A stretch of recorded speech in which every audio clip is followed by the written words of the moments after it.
Hey guys, and welcome back to another video. We had a bit of a tricky week because of the weather, so this is more just like a little recap video that we were doing. So we started off with getting her used to the saddle again with cantering. We took a bit of a break because of how the weather was.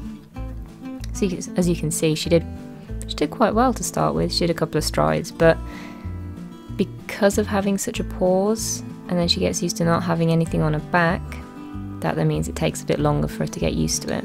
So we just take it easy.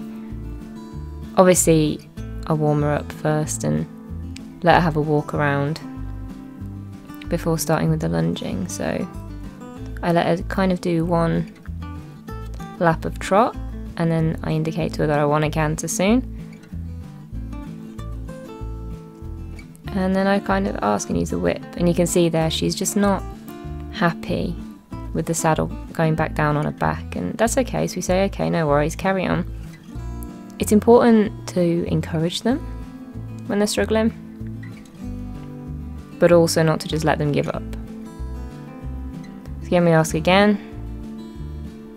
I try to use the whip as like a trigger point, because that's how I taught her in the first place, how to canter without a saddle, that when the whip moves, that means that's when you make your transition.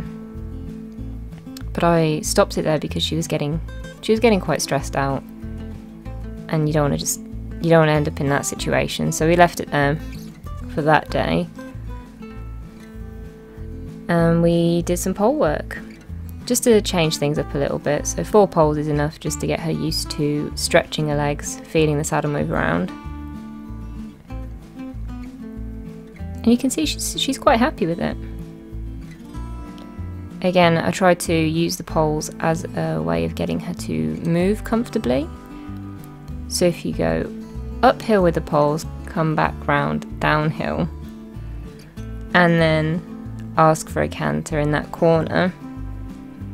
That's how I was trying to get her to speed up and get the momentum to canter comfortably as well. So when it doesn't work, if I see that she's getting stressed out, I stop it, let her calm down, start again. So up over the trotting poles, try and keep her going at a nice speed. Now you can see she's already slowing down. Then she starts to pick up a bit of speed again. And you can see that she's sort of trying, but she just can't get her legs in the right order. That's what it looked like to me anyway that day. But this time I tried to keep her going rather than letting her stop, just to leave it on a good note.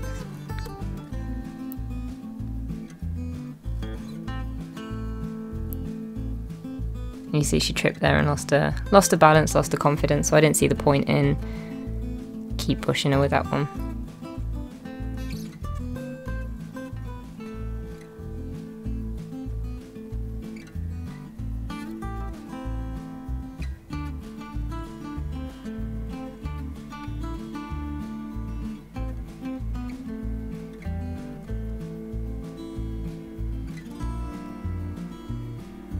I think it's easy to kind of get wound up and keep asking them again and again and again.